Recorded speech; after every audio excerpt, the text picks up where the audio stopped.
Cricket के रोचक किस्सों में आज उस खिलाड़ी का जिक्र करेंगे जो कलाइयों की कलाकारी में महारत जिसे थी और फील्ड पर उसकी चपलता, उसकी एकाग्रता और रनिंग बड़े बड़े बल्लेबाजों को परेशानी में डाल दिया करता था।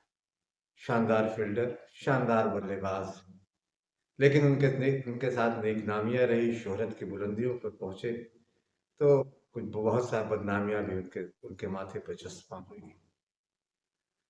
लेकिन उस खिलाड़ी का जिक्र करने से पहले एक गुजारिश, एक निवेदन है कि अगर अभी तक आपने बादब बामलाजा को सब्सक्राइब नहीं किया तो उसे सब्सक्राइब करें, लाइक करें और ज़्यादा से ज़्यादा शेयर करें, ताकि मेरे किसी भी वीडियो की ताकि आपको क्रिकेट के किस्से, जानकारियाँ और रिकॉर्ड्स ज़्यादा से ज़्यादा आप तक पहुँचे और बेल आइकन दबाना ना भूलें, ताकि मेरे किसी भी नए वीडियो की जानकारी आप तक फौरन पहुँचे।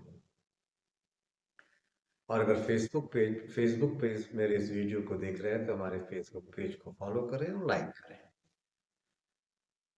तो क्रिकेट के उस खिलाड़ी का जिक्र आज, जो कलाई की कलाकारी में जिसे महारत हासिल थी, जिसे कलाई का जादूगर कहा जाता था और कवर पर उनकी फील्डिंग का तो कोई जवाब नहीं।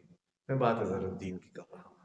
हालांकि भारतीय क्रिकेट में इतिहास में एक से एक बेहतरीन खिलाड़ी पैदा हुए। करुण सिंह के नायडू, सैयद मुश्ताक अली, बापू नटकर्णी, जयसिम्हा, फारूक इंजीनियर, सुनील गावस्कर, नवाब पटौडी, महेंद्र अमरनाथ, एकनाथ सोलकर, आबिद अली, वीनू मांकड़ और न जाने बहुत सारे, इस फहरिस्त में बहुत सारे नाम शामिल हैं।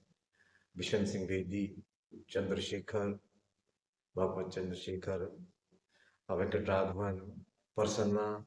वो एक दौर था जहाँ बड़े से बेहतरीन खिलाड़ियों का एक ने भारतीय क्रिकेट को परवान चढ़ाया, भारतीय क्रिकेट की नींव रखी।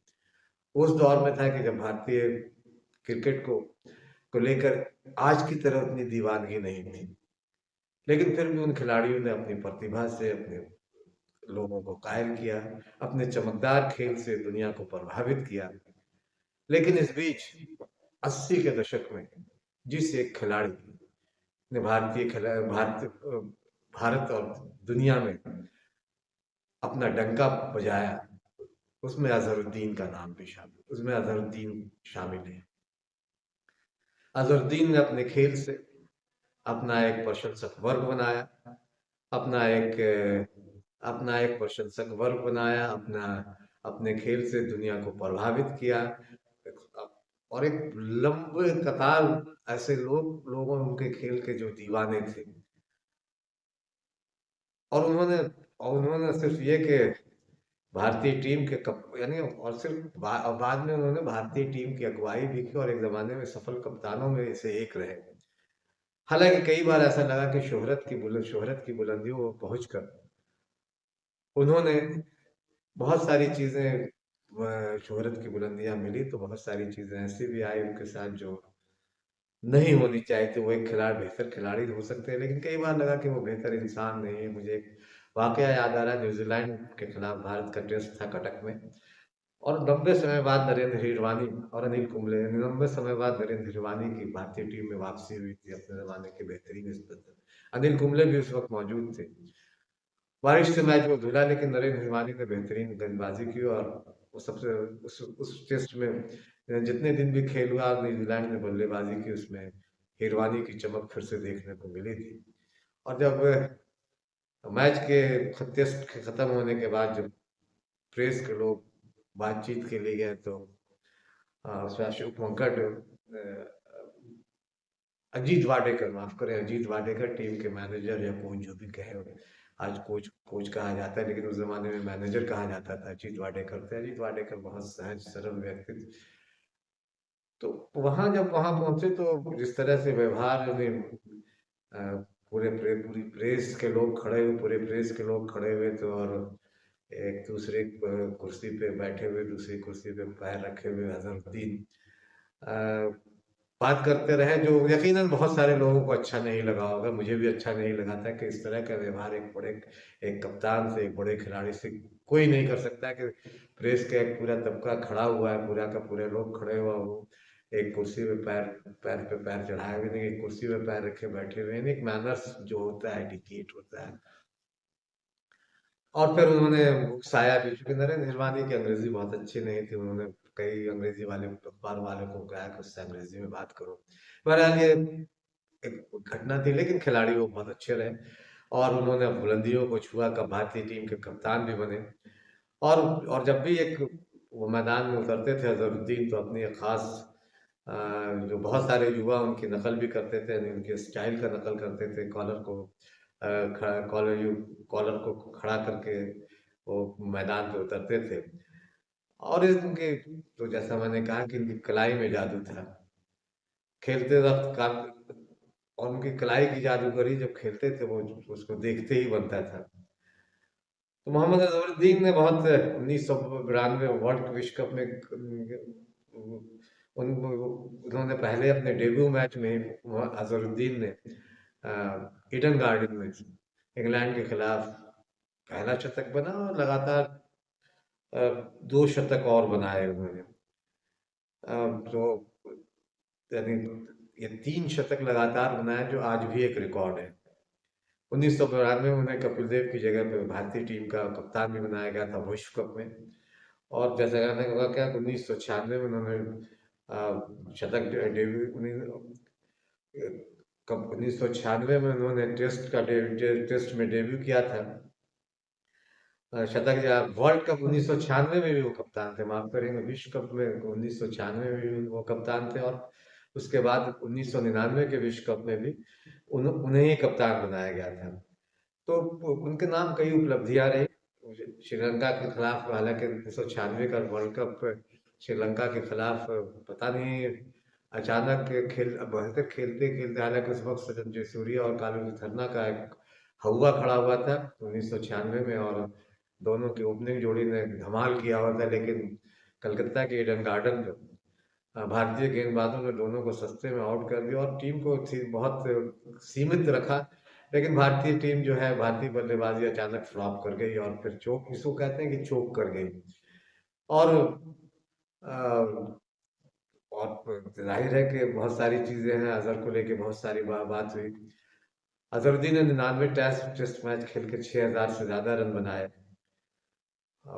और उसी दौरान फिर उन पे बहुत सारे शानदार खिलाड़ी थे, लेकिन बहुत सारे आरोप भी लगे। फिर मैच फिक्सिंग की वजह से वो 100वां टेस्ट पूरा नहीं कर पाए।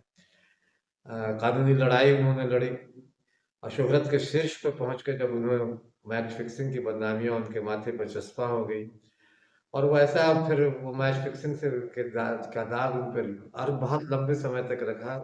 अदालतों के चक्कर लगा और बाद में अदालत ने उन्हें इन आरोपों से बरी भी कर दिया। लेकिन कैरियर और इज्जत जो उनकी साख थी क्रिकेट में, कैरियर तो उसके बाद खत्म ही हो गया। उन पर ताउम्र आजीवन प्रतिबंध लगा दिया था बीसीसीआई ने। हालांकि बाद में ये प्रतिबंध भी हटा, लेकिन उस वक्त उम्र ऐसी हो गई थी कि वो नहीं खेल पाते। और और भी निजी जीवन में भी वो कि मैं दूसरी शादी को लेकर भी वो सुर्खियों में रहे। तो शोहरत भी मिली और बदनामियां भी उनके उन पे आई। और जब उनके वो मैच फिक्सिंग का आरोप उनसे हटा, तो बहुत देर हो चुकी थी फिर से उनकी वापसी को लेकर। लेकिन अजहरुद्दीन बतौर खिलाड़ी एक बहुत, उनके आज भी और बेहतरीन फील्डरों में उनको शुमार किया जाता है। तो एक अगर पूरे उनके करियर को देखा जाए तो निश्चित तौर पे वो एक अभूतपूर्व खिलाड़ी थे और बेहतर कप्तान भी थे। लेकिन कई बार लगा कि वो बेहतर इंसान भी बन सकते, तो और भी वो बुलंदियों पर पहुंच सकते थे। लेकिन मैच फिक्सिंग के बाद आरोपों से ने उन्हें सारी की एक राय पर पानी फेर दिया, और जो फिर उनका कैरियर उनका वहीं का वहीं खत्म हो गया। तो बाद में वो सियासत में भी आए। कांग्रेस के टिकट पे मुरादाबाद से वो सांसद भी बने। लेकिन अ, बाद में वो कोई चुनाव नहीं जीत पाए। दोबारा उन्होंने चुनाव लड़ा सांसद का भी, लेकिन 2014 में भी हारे, और फिर विधायक का चुनाव लड़ा, वो भी हार गए। तो और अगर देखा जाए तो उन्होंने 99 टेस्ट में 6000 रन बनाए। औसत उनका 45.03 का बहुत खराब औसत नहीं था। 22 तक उन्होंने ठोके, 21 हाफ सेंचुरी उनके नाम है और उनका हाईएस्ट 199 रहा। 105 कैच उनके, 5 कैच भी उन्होंने लपके। और वनडे को अगर देखा जाए तो 334 वनडे मैच खेले उन्होंने, 9378 रन बनाए। औसत उनका 36.91 का था और उन्होंने 7 शतक बनाए और 58 अर्धशतक उनके नाम है। 153 नॉट आउट उनका हाईएस्ट स्कोर रहा है। और वनडे में उन्होंने गेंदबाजी भी की और 12 विकेट लेके लिए। 19 रन पर 3 विकेट उनका सर्वश्रेष्ठ प्रदर्शन रहा। वनडे कैरियर में उन्होंने 151 कैच लपके। तो ये कुछ ऐसी चीजें थी अजहरुद्दीन को लेके, जो अजहरुद्दीन का जिक्र भारतीय क्रिकेट का अगर जब जिक्र आएगा तो उसमें अजहरुद्दीन का जिक्र आना ही आना है। तो कुछ है, जिक्र आना ही आना है। क्रिकेट के रोचक किस्सों में आज इतना ही। लेकिन एक जाते जाते वनडे क्रिकेट में कुछ दिनों से रैंकिंग का हुआ, तो इस इत्तेफाक ये है कि 2017, 18, 19 और 20 में अपने विराट कोहली वनडे क्रिकेट में टॉप पे थे, नंबर 1 की पायदान पे थे। उससे पहले 2013, 14, 15 और 16 एबी डिविलियर्स के नाम थे। एबी डिविलियर्स वनडे क्रिकेट में नंबर 1 पर रहे। और 2009-2010 में हाशिम अमला को ये उपलब्धि जाती है। और इधर 2021, 22 और 23 और 24 पाकिस्तान के बाबर आजम का नाम वनडे क्रिकेट में नंबर 1 बल्लेबाज आके गए हैं वो। क्रिकेट के रोचक किस्सों में आज इतना ही। छोड़े जाते हैं एक वीडियो के साथ। वीडियो देखें और क्रिकेट का लुत्फ लें।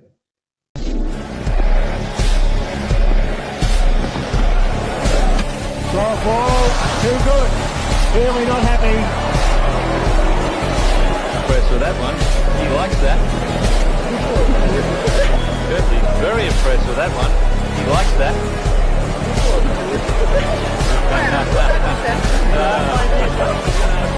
I think he's enjoyed that even more than some of the bounces that he's bowled. It has swung forward.